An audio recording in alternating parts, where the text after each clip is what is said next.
हमारा मिल गईल बकलोले, मन करे जब तब चोली लागे खोले।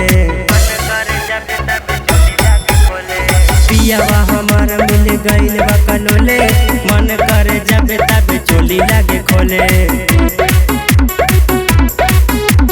करिल माना तब फेंकेला खाना, हमरे पे टूट जाला।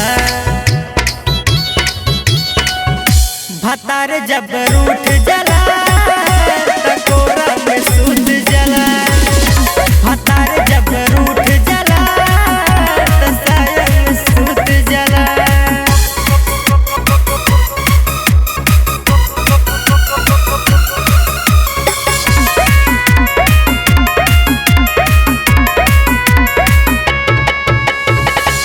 में हमर लगावल लाली, अपने से रोज सूखे हो।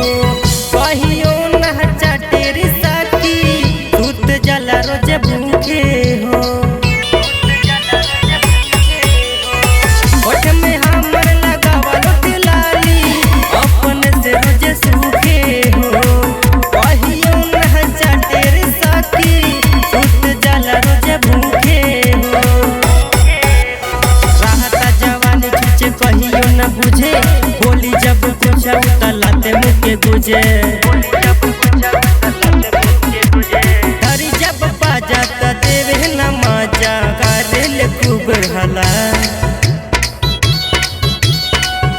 भतार जब रूठ जला कोरा में सूत जला। भतार जब रूठ जला साया में सूत जला।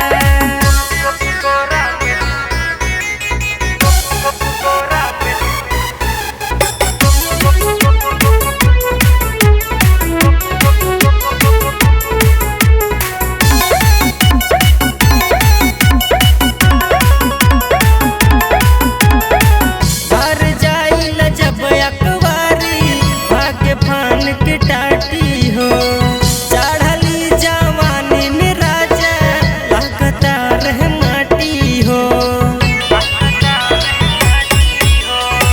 घर जाइला जब अकवारी, भाग्य फान के टाटी हो। चढ़ली जवानी में राजा, लगता रह माटी हो। देवरा गुलाब बाबा तनी को न सुने, कहीं जब कुछ लागे धुने। राइटर अंकुश सखी रे ऐसन करे न कुछ भला। भतार जब रूठ जला कोरा में सूत जला।